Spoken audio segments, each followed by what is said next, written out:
Hello everybody and welcome to another toy review on the Hero vs. Hito channel.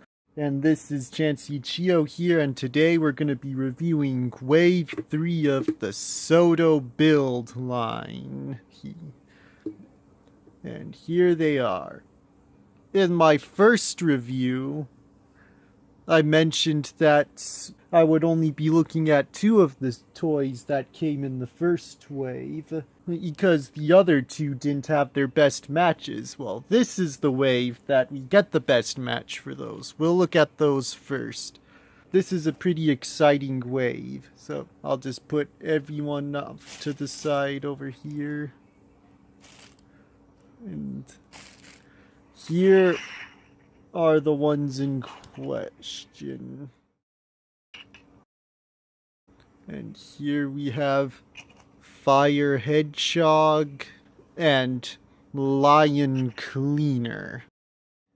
Mighty interesting combinations to be considered a best match, but that's what we've got this time.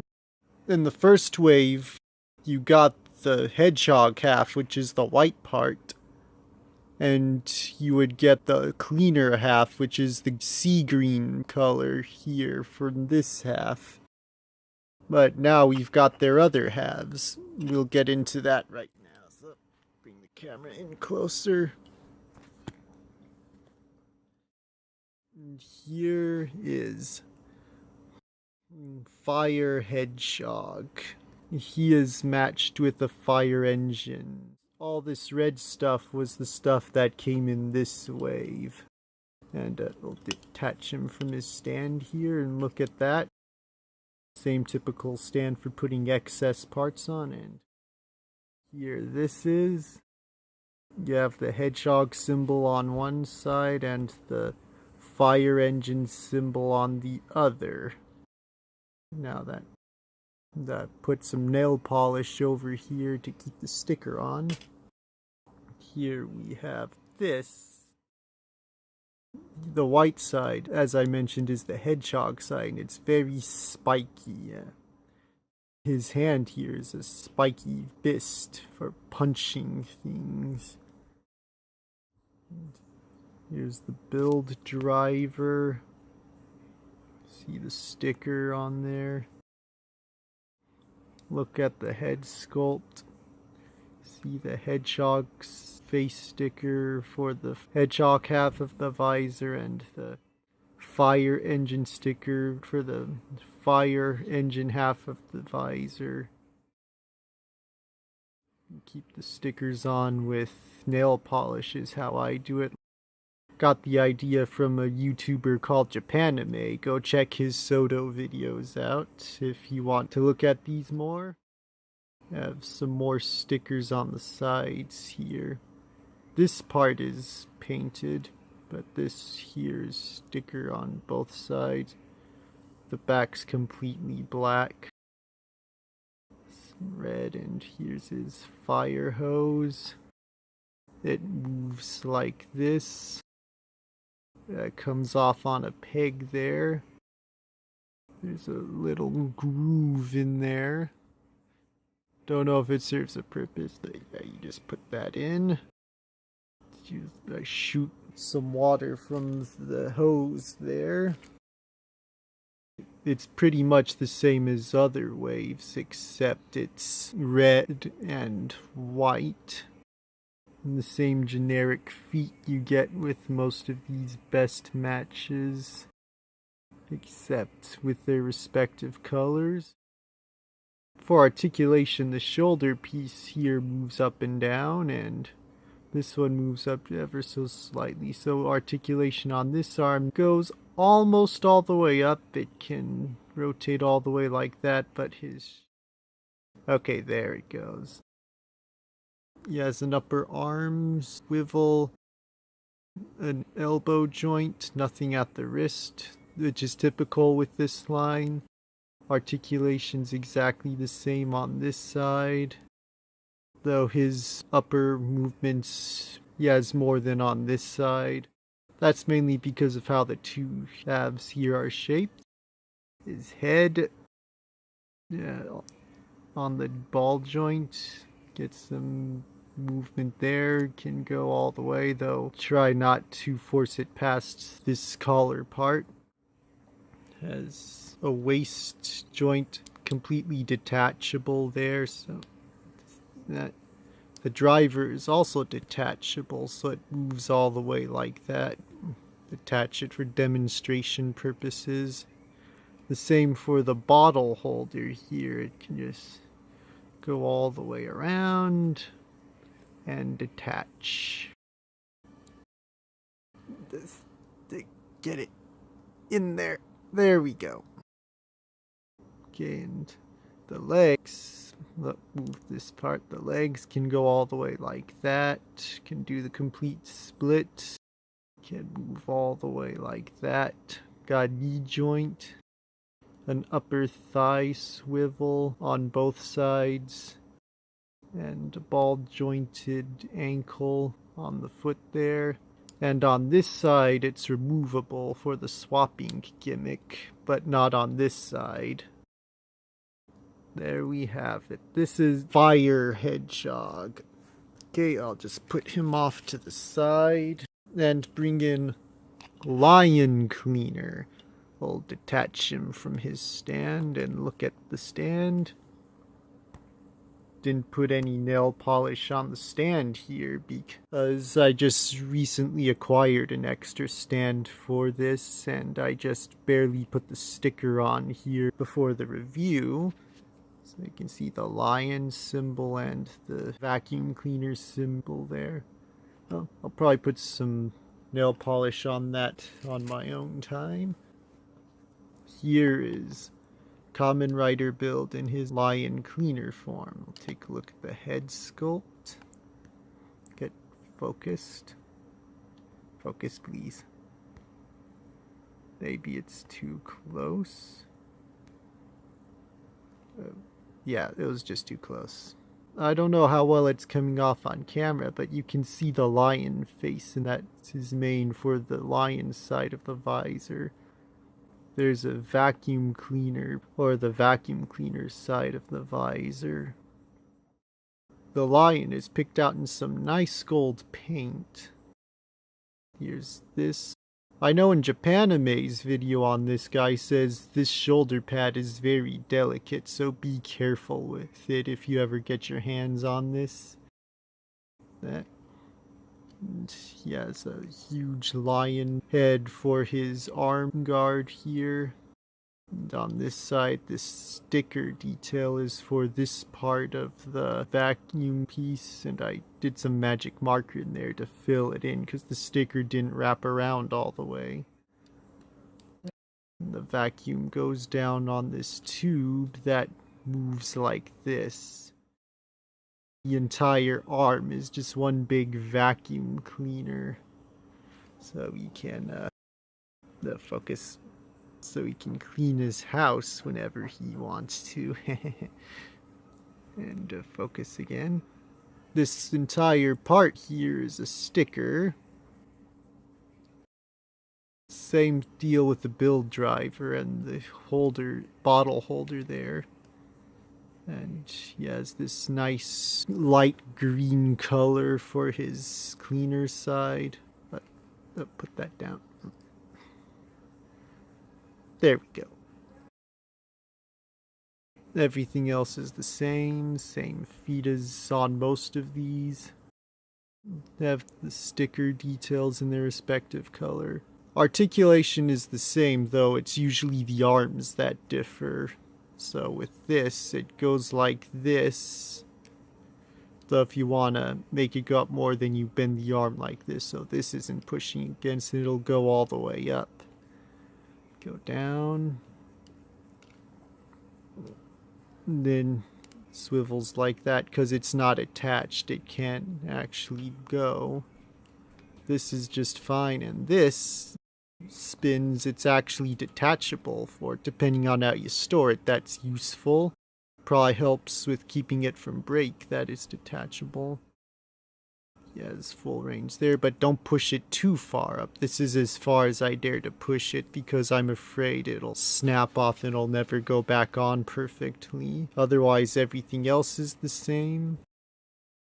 It's blank on the back as usual, though the stickers do tend to wrap around like that.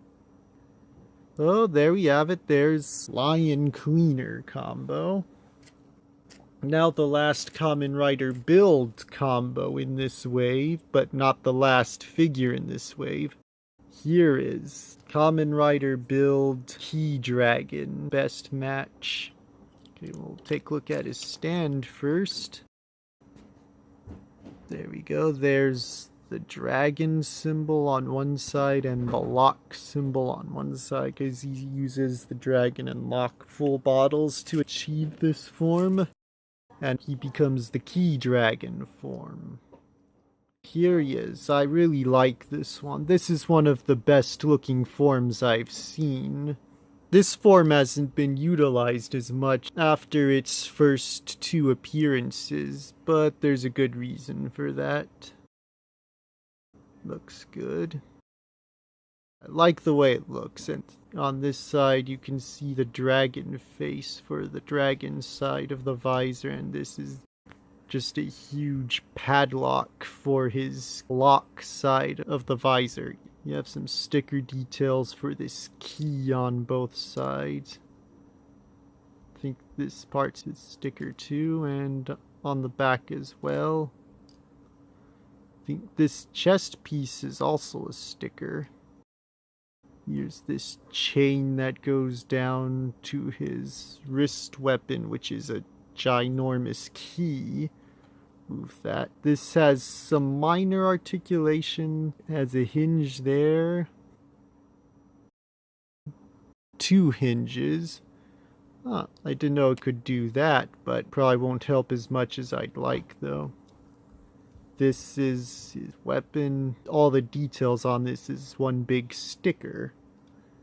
So that's pretty nice. He's a nice gold color on the lock side and a very nice blue on the dragon side. Has some white spine details here.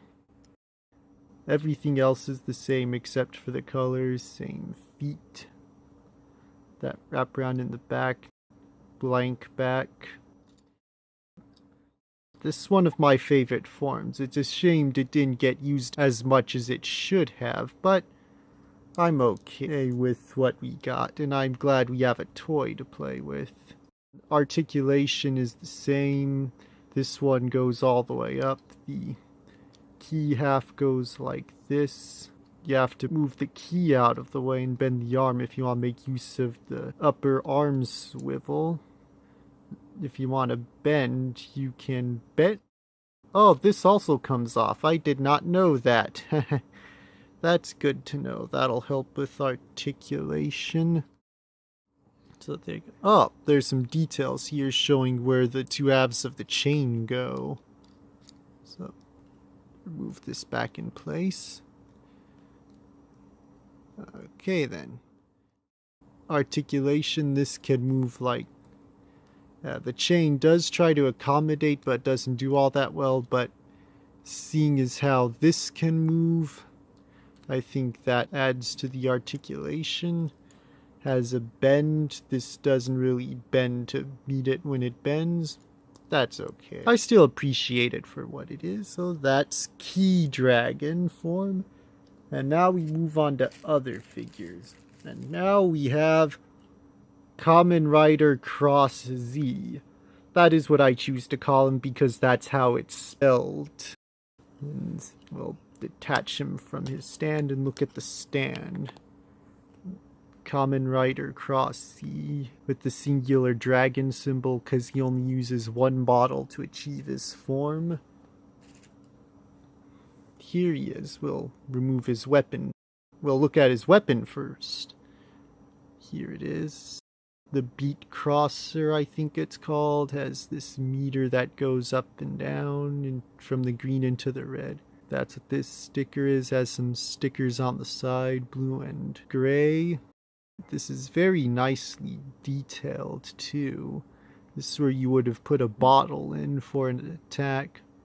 Hollow piece on the side, otherwise it's just as detailed, and here's the peg he holds it by. We'll put in his hand later, so here he is. Kamen Rider Cross Z. This guy is the first Kamen Rider in the series to appear outside of the main character. He has some extra bits to show him off. This goes up and down. It can even detach. We'll do that to show what he looks like without it. And as you can see, essentially has the Kamen Rider build body, though it's all in the dragon colors.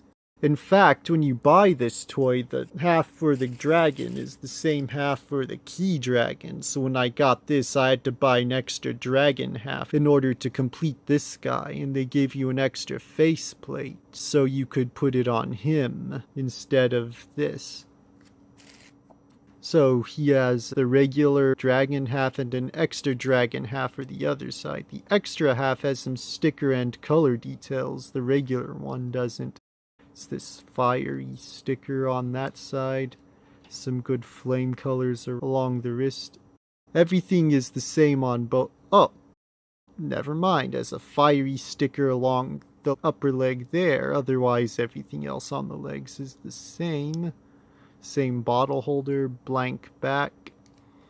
And I'll detach this so we can take a closer look at it. And this is different. This is the build driver. Focus, please. Focus. There it is. The build driver with the attachment unique to Cross C, the Cross Dragon. It collapses into something to plug into it, and on the top you would plug in the dragon bottle. And with that, it makes up for only using one bottle, giving him an all-dragon form. And this guy is the main reason you don't see this form all that much after you first see him. And to help further distinguish him aside from his head, which we'll look at in a bit, is this piece that kind of looks like dragon wings. Look at the sticker details. Nice fiery stickers on both sides and a dragon spine on the back. This attaches to him on this peg in the back, the same peg Hawk Gatling attaches its wings to.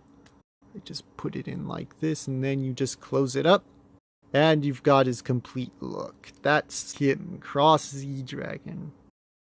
We'll take a look at the head sculpt.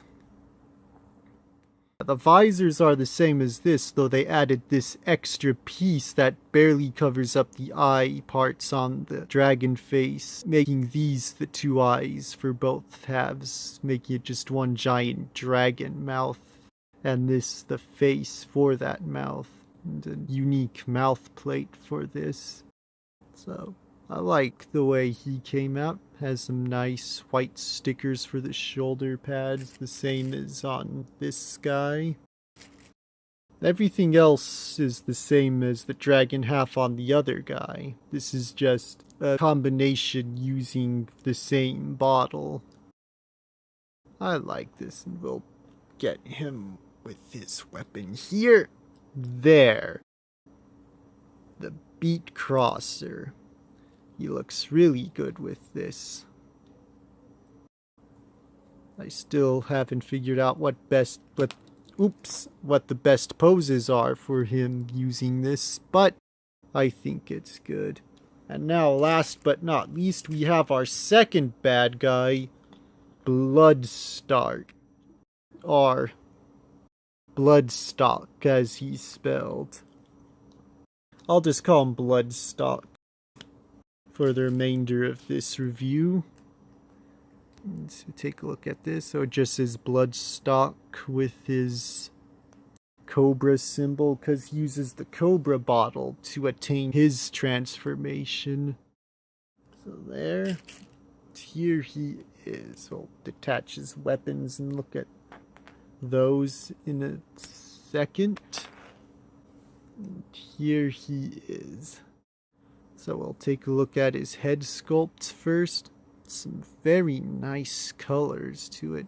It's this spike part that goes up. I'm guessing it's the end of a snake tail. Oh, I think I see it now. His face is the cobra and the tail just goes up like that. Doing this video is what helped me realize that attention to detail. He has the piping that goes up like that. Has some wiring detail. Nice detail in the back, some paint in the back, so that's different from what you get in most build stuff. Some snake-inspired shoulder pads. It's the cobra symbol on the front. These stickers for these pipe details along there. Painted pipe details here. Some wristling. The upper body going down, it's completely the same as Night Rogue, except it's colored in Bloodstock's colors. And he has a sticker detail for the belt there. There he is. Articulation, his arm can go up only that much because of his shoulder pads. His shoulder pads can move on their own. Has an upper arm swivel, elbow bend, nothing at the wrists. He can twist up here. He detaches from there. His head can turn. It can go down that much. Strangely on him, they put the neck piece way back there. See? It's kind of strange, but I think it works with him, so I'm not complaining. Down here you get great leg articulation. You can do the splits. He has an upper thigh swivel, knee bend, and the ball jointed ankle. Accessory wise, he has the trans steam gun. It's exactly the same as Night Rogue's, except it's done in his colors. I haven't put the stickers on because I plan to resin cast a copy of this and his other accessories, so I can at least show his stickers to show the stickers that go on it. Here is the Cobra sticker that'll go in the trans steam gun, and this part that goes on the trans steam gun too. And for his other two weapons, these stickers came with some of the other figures in the wave. These valve pieces will go on his two weapons, which we will show off now. The trans steam gun in its rifle configuration, and the steam blade, which is used to combine with the trans steam gun to get the rifle configuration. We'll look at this first. Here's the valve you'd put the sticker on. Some very nice details as the scope there. The peg he holds it with. Here's the rifle. It has this back part for plugging in. Front part that gets plugged in. The middle is the trans steam gun. Here's the peg for plugging in. This is where you'd put the valve sticker. I like how that looks. We'll pose him with all his weapons. Put this in here. Then we'll put this here. And here we have Bloodstock with his weapons. So there's that. And then we'll put this in his hand. I really think he looks good with this one. I like how these came out. That's all of them. I shall finish up talking over a picture at this point. So, that is Wave 3 of the Kamen Rider Soto build series. I'm really happy with this wave. I'm glad for what we got in it. I have other waves. I'm really behind on reviewing these, but I think at this point I'm good for reviewing these for months to come until the new Kamen Rider series starts. Just to be clear, I don't know if I'll be in on the Soto line for that series yet. I have to see what kind of series it is, because I might just pick and choose figures I want from that one depending on the kind of series. I hear rumors it's something akin to Decade, where it uses the powers of past riders, but with its own twist. If that's true, I'm going all in on it, but if it's not and it's its own thing like build, then I'm just going to be picky about the figures from it. So, that is that. I think I am done here. So, thank you all for joining me in another review, and I'll see you all next time. Bye.